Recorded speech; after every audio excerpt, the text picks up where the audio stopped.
हाँ, तो आप देखिए question number 76, what mass of 95% for calcium carbonate, यानी जो कैल्शियम कार्बोनेट का सैंपल लिया है दैट इज 95%, नॉट 100%, ठीक है। will be required to neutralize 50 ml 0.5 mSCl solution according to the following reactions।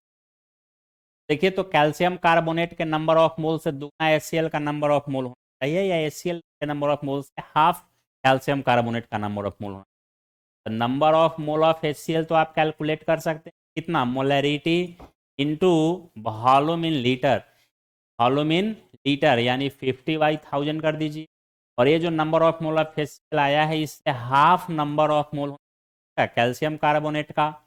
अब number of mole of calcium carbonate को multiply कर दीजिएगा मोलर मास से, this is the mass required for calcium carbonate आया, लेकिन आपका सैंपल 95% प्योर है, यानी 100/95 से इसको मल्टीप्लाई करेंगे, सब कुछ कैलकुलेट करेंगे, आपका आंसर आएगा 1.12 मिनट का कैलकुलेशन है, आप लोग कर लेंगे। The next question is which of among the following is incorrect statement. O2 plus ion is diamagnetic, यहीं पर गलत हो गया। O2 पैरामैग्नेटिक है अगर उसमें 2 अनपेयर्ड इलेक्ट्रॉन हैं।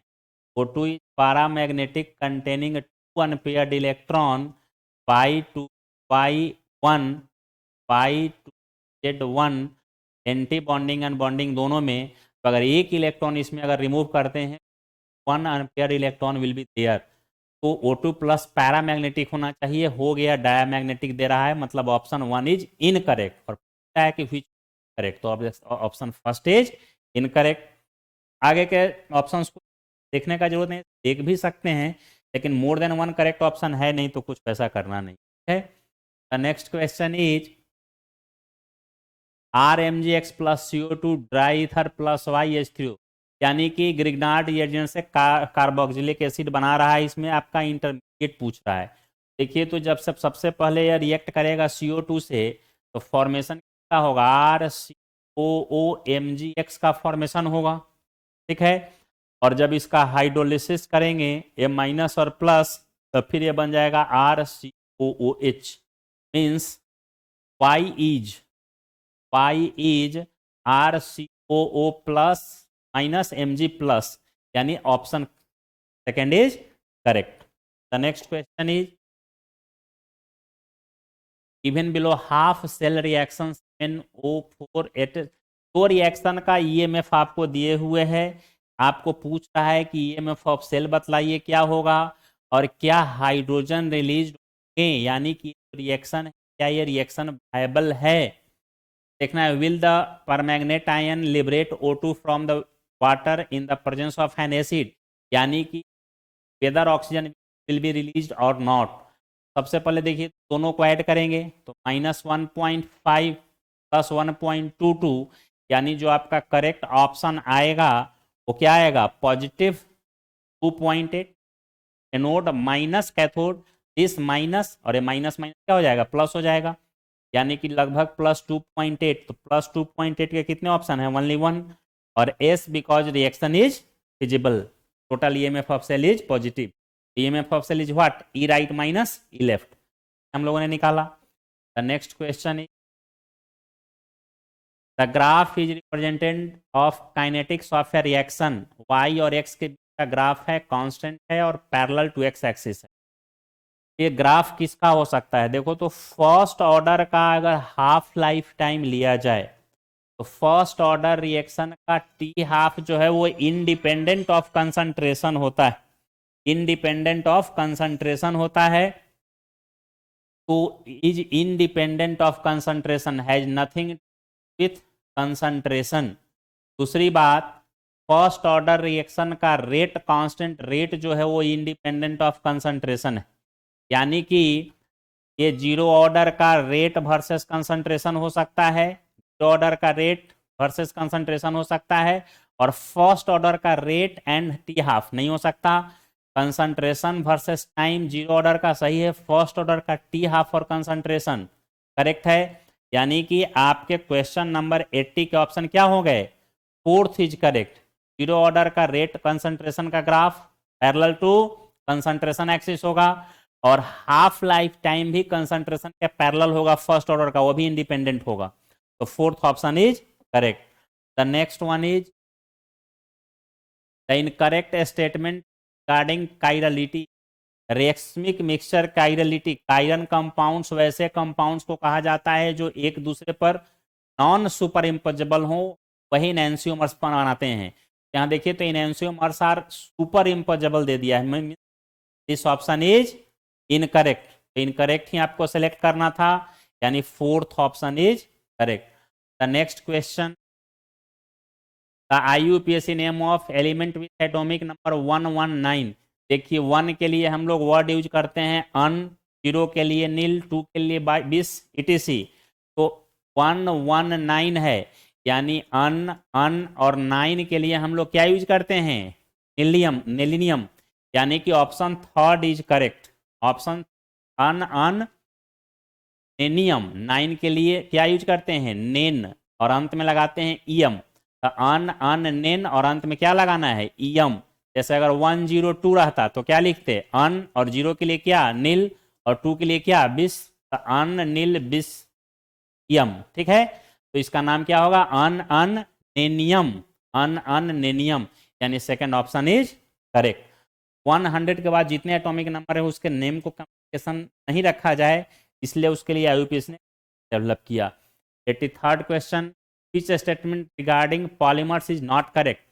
थर्मोसेटिंग पॉलीमर्स आर रीयूजेबल, गलत है। NCERT का ये लाइन है कि थर्मोप्लास्टिक तो होते हैं, थर्मोसेटिंग पॉलीमर्स होते हैं, वे रीयूजेबल नहीं होते हैं, नॉन रीयूजेबल होते हैं। और यहाँ क्या दे रहा है कि आर रीयूजेबल, मतलब करेक्ट नहीं है। तो अब आगे हमको देखने का जरूरत नहीं है। Next question, if below two statement, statement 1 the boiling point of the following hydrides of group element, H2O से ज्यादा H2S का, गलत। H2O का बॉइलिंग पॉइंट सबसे ज्यादा होगा due to molecular hydrogen bonding. The boiling point of this hydride increases with molar mass, नहीं, molar मास से कोई लेना देना नहीं, दो मॉलिक्यूल के इंटरमोलेकुलर फोर्स ऑफ अट्रैक्शन से लेना देना है। तो इलेक्ट्रोनेगेटिविटी डिफरेंस बढ़ने के साथ बढ़ता है, यानी जैसे जैसे ऑक्सीजन, सल्फर, सेलुरियम, टेलुरियम और पोलोनियम के ऊपर जाएंगे, हाइड्राइड का बॉइलिंग पॉइंट बढ़ेगा। और H2S से H2O का बहुत ज्यादा होगा, more than expectation, due to intermolecular hydrogen bonding.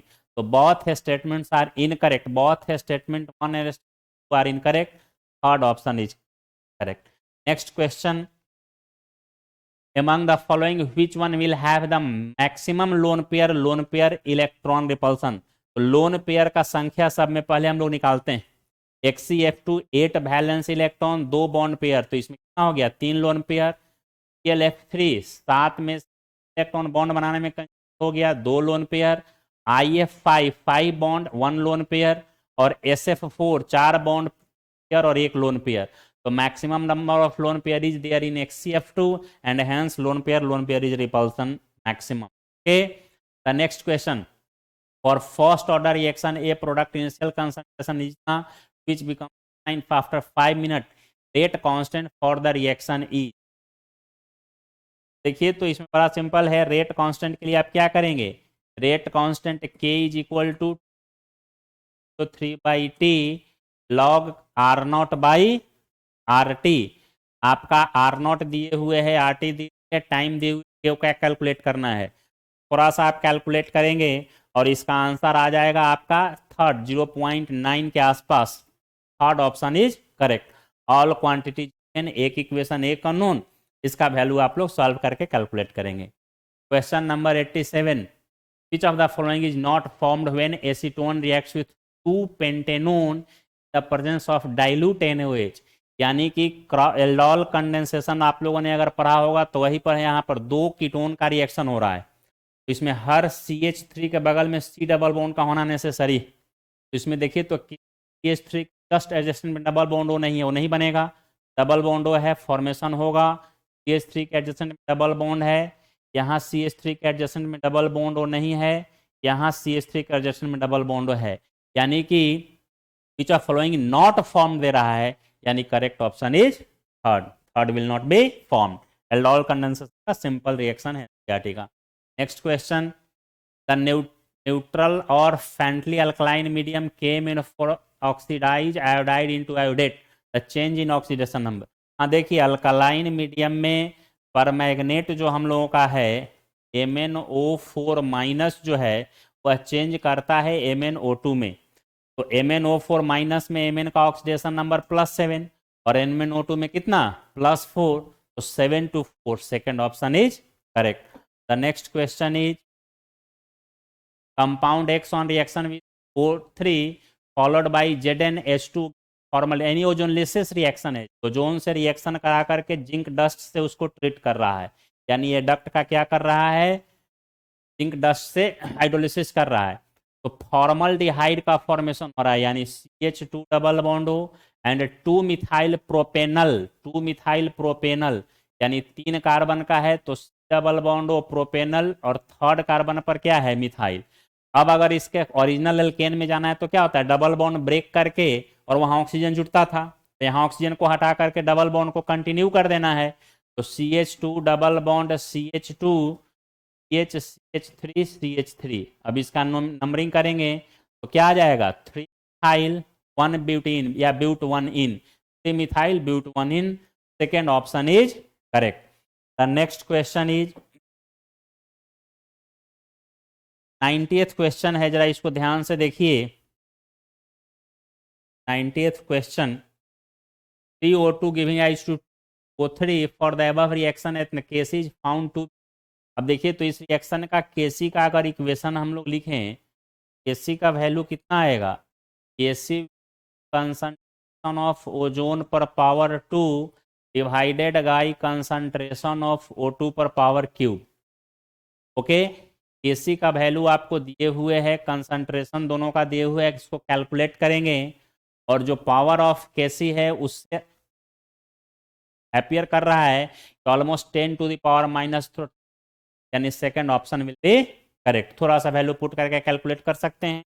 The next question is if radius of second Bohr orbit of helium plus is 105.8 pm, what is the radius of third Bohr orbit of lithium. दो तरीका से आप इसको कर सकते हैं, या तो डायरेक्ट कैलकुलेट कीजिए और नहीं तो फिर आप इसको क्या कर सकते हैं, कंपेयर भी कर सकते हैं। तो रेडियस का फॉर्मूला आप लोगों को याद होना चाहिए, radius of nth orbit is equal to n² / z 0.529 angstrom. तो अगर कंपेयर करना हो तो radius of helium plus by radius of आपको किसका निकालना है, lithium +2 will be equal to n² of helium plus by z helium and n² of lithium +2 to z lithium +2, और इसे आप कंपेयर करेंगे, the second option will be correct. The next question is pollution due to oxides of sulphur get enhanced, यानी और ज्यादा हो जाएगा due to presence of. तो सल्फर के जो भी पॉल्यूटेंट हैं वो क्या हैं, SO2 हैं। सल्फर के पॉल्यूटेंट क्या हैं, SO2, और अगर यह SO2 SO3 में कन्वर्ट हो जाता है तो पॉल्यूशन बिकम्स फास्ट हैजार्डस। तो SO2 को SO3 कौन कौन बदल सकता है, तो पार्टिकुलेट मैटर बदल सकता है, ओजोन भी ऑक्सीडाइज कर सकता है और हाइड्रोजन परऑक्साइड भी ऑक्सीडाइज कर सकता है, यानी कि A, B and D is correct. A, B, C तो नहीं होगा, हाइड्रोकार्बन तो नहीं कर सकता, A, B एंड D यानी थर्ड ऑप्शन आपका क्या है, करेक्ट है।